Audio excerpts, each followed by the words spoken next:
વાલા મુક્તોને આ સેવકના પ્રેમ ભર્યા જય સ્વામિનારાયણ. તારીખ 1/8/2026, વાર શનિવાર. વૈષ્ણવો પંચારાનું છઠ્ઠું. સ્વામિનારાયણ હરે સંવત 1877 ફાગણવદ નવમીને દિવસ રાત્રિને સમી શ્રીજી મહારાજ ગામસી પંચારામ મધ્યે ઝીણાભાઈના દરબારમાં ઓટા ઉપર ઢોલિયો ઢરાવીને બિરાજમાન છે ને મસ્તક ઉપર ધોરો ફેટો બાંધ્યો છે અને ધોરી અંગરખ સહિત ગરમ પોસની રાત્રિ ડગલી પહેરી છે અને ધોરો ખેસ પહેર્યો છે અને ધોરી પસેડી ઓઢી છે અને પોતાના મુખારવિંદની આગળ પરમહંસ તથા દેશ દેશના હરિભક્તની સભા ભરાઈને બેઠી છે. પછી શ્રીજી મહારાજ બોલ્યાજી, અમે ઝાઝી વાર સુધી વિચાર કર્યો ને સર્વશાસ્ત્રમાં નજર ફેરવીને જોયું ત્યારે એમ જણાનું છે, શ્રી કૃષ્ણ જેવા અવતાર સર્વ શક્તિયુક્ત બીજા કોઈ નથી થયા. કેમ જે બીજી જે સર્વ પોતાની અનંત મૂર્તિઓ ભિન્ન ભિન્નપણે રહી છે તે સર્વનો ભાવ શ્રી કૃષ્ણ ભગવાને પોતાને વિશે દેખાડ્યો. તે કેવી રીતે? તો પ્રથમ પોતે દેવકી થકી જન્મ્યા ત્યારે સખ ચંદ્ર ગદા પદ્મ ધારીને ચતુર્ભુજ રૂપે દર્શન દીધું. તેને કરીને લક્ષ્મીપતિ જે વૈકુંઠા નાન તેનો ભાવ પોતામાં જણાવ્યો તથા માતા યશોદાને પોતાના મુખમાં વિશ્વ રૂપે દેખાડ્યું. તેને કરીને સહસ્ત્ર દિશાપણે કરીને અનિરુદ્ધપણું પોતામાં જણાવ્યું તથા અંકુરની યમુનાના ધરામાં દર્શન દીધા. તેને કરીને શેષશાયીપણું જણાવ્યું તથા અર્જુનને રણ સંગ્રામમાં વિશ્વરૂપે દેખાડ્યું. એવી રીતે અનંત બ્રહ્માંડ દેખાડીને પુરુષોત્તમપણું જણાવ્યું તથા પોતે શ્રી કૃષ્ણ કહ્યું છે એવી રીતે પોતે પોતાનું પુરુષોત્તમ રૂપ જણાવ્યું તથા ગોલોકવાસી જે રાધિકા સહિત શ્રી કૃષ્ણ તે તો પોતે જ હતા. અને બ્રહ્માંડના બાળકને લેવા ગયા ત્યારે અર્જુને પોતાનું ભૂમા પુરુષ રૂપી દર્શન કરાવ્યું તથા શ્વેતદીપવાસી વાસુદેવ તેને તો પોતે જ એ અવતાર ધર્યા હતા તથા નરનારાયણ તો સમગ્ર ભારતમાં ને વિશે તથા ભગવાનને એ શ્રી કૃષ્ણ જ રહ્યા છે.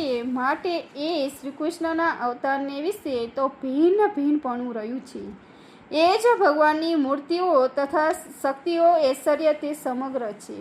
માટે એ અવતાર તે બહુ મોટા થયા છે. માટે બીજી મૂર્તિઓને વિશે થોડું ઐશ્વર્ય છે ને એને વિશે સંપૂર્ણ ઐશ્વર્ય છે.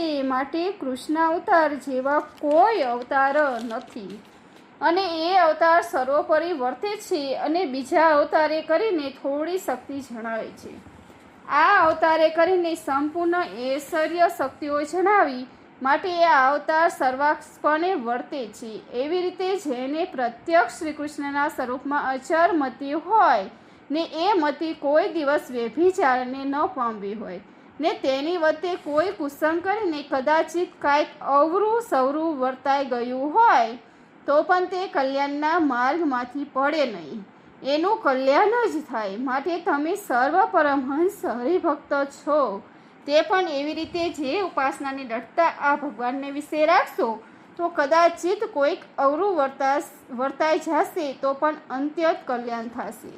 એવી રીતે વાર્તાને સાંભળીને સર્વ સાધુ તથા હરિભક્ત તે શ્રીજી મહારાજને વિશે સર્વકારપણું જાણીને ઉપાસનાની દ્રઢતા કરતા હતા. ઇતિ વૈષ્ણવ પંચારાનું છઠ્ઠું પૂરું થયું. એમાં શ્રીજી મહારાજ જે વૈકુંઠાનંદ ને રામચંદ્રજી તથા સહસ્ર દિશાજી અનિરુદ્ધ તથા શેષશાયી જે વેરાય નારાયણ તથા ભૂમા પુરુષ તેના કારણ અવતારીને પુરુષોત્તમ જે શ્રી કૃષ્ણ કહ્યા છે તેને શ્રી કૃષ્ણને ગોલોકવાસી કહ્યા છે અને શ્વેતદીપપતિ વાસુદેવ બ્રહ્મને અવતારી કહ્યા છે ને વાસુદેવ બ્રહ્મને શ્રી કૃષ્ણના અવતારી કહ્યા છે અને ભારતમાં ને ભાગવતમાં શ્રી કૃષ્ણને નર નારાયણ નામે કહ્યા છે. અને આ અવતાર એટલે અમે વાસુકાદિક સર્વ અવતારના કારણ છે એવો સર્વોપરી અમને જાણીને અમારે દ્રઢ ઉપાસના કરવી આવી રીતનું અમારે વિશે ઉપાસનાની દ્રઢતા હોય તેનાથી કોઈક અવરું વર્તાઈ ગયું હોય તો અંત્ય તેનું કલ્યાણ થાય એ બાબત આવી. પહેલી બાબતમાં શ્વેતદીપપતિ વાસુદેવ તેને જ કૃષ્ણ અવતાર ધર્યા હતા એમ કહ્યું અને ભાવાર્થમાં વાસુદેવને શ્રી કૃષ્ણ અવતારી કેમ કહ્યા? તો ઉત્તર, શ્વેતદીપ પતિ વાસુદેવ કૃષ્ણ અવતાર ધાર્યા હતા. એમ કહેવાથી શ્રી કૃષ્ણ વાસુદેવ અવતાર થયા અને વાસુદેવ અવતાર થયા તે પ્રકૃતિ પુરુષની પર બ્રહ્મ કયા છે તે આ વાસુદેવ બ્રહ્મ કયા છે. સુખજી તથા નિરન મુક્તને દ્રઢતા શ્રી કૃષ્ણ જેવા જાણનારો નિર્વિકલ્પ નિશ્ચય કનિષ્ઠ કયા છે અને વાસુદેવની ઉપાસના કરવાને મધ્ય કયા છે એમાં શંકાનો માર્ગ નથી. ભારત અને ભાગવતમાં શ્રીકૃષ્ણને નરનારાયણ નામે કયા એમ કહ્યું તે શ્રીકૃષ્ણને નરનારાયણ હશે કે જુદા હશે? તો ઉત્તર, શ્રીકૃષ્ણને નરનારાયણ એવું વિશેષ આપ્યું છે જેમ રામચંદ્રને નારાયણ વાસુદેવ પરમાત્મા પુરુષોત્તમ કૃષ્ણ એવા વિશેષતા આપતા હોય તેને કરીને તે કાય વેરાજ નારાયણને શ્વેતદીપપતિ વાસુદેવ કે ગોલોકવાસી શ્રીકૃષ્ણ કહેવાય નહીં. એમને મુખ્ય નામ જે રામચંદ્રજી તે જ કહેવાય અને શ્રીજી મહારાજને પણ વાસુદેવ શ્રીકૃષ્ણ નરનારાયણ એવે વિશેષતા આપ્યા હોય પણ મુખ્ય નામ સ્વામિનારાયણ જ છે. બીજા સર્વ વિશેષણો છે તેને શ્રીકૃષ્ણને નરનારાયણ વાસુદેવ રામ પુરુષોત્તમ પરમાત્મા એવા વિશેષ આપ્યા હોય તે મુખ્ય નામ શ્રીકૃષ્ણ છે.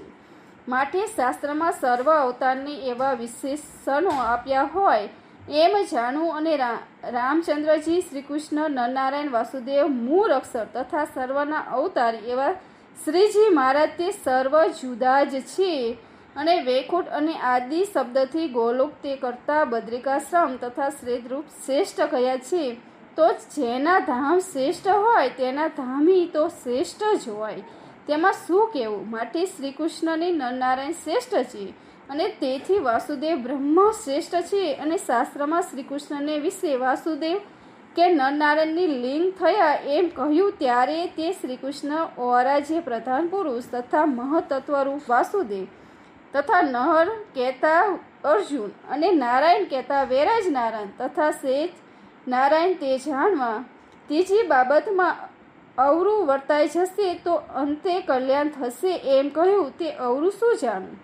ભૂંડા દેશકાળને યોગ્ય કરીને વર્તમાન એકાદ વખત ફેર પડી જાય તેનું પ્રાયશ્ચિત કરે તો કલ્યાણ થાય અને પ્રાયશ્ચિત ન કરે તો બીજા જન્મ ધરાવીને દંડ ભોગવાને કલ્યાણ કરે અને જે જાણીને વર્તમાન લોપે તે તો જીવતો જ બ્રહ્મ રાક્ષસને મરીને નર્કમાં જાય. સહેજાનંદ સ્વામી મહારાજની જે આ વિડીયો આપણને પસંદ આવી તો લાઈક શેર સબસ્ક્રાઈબ. થેન્ક્સ. જય સ્વામિનારાયણ.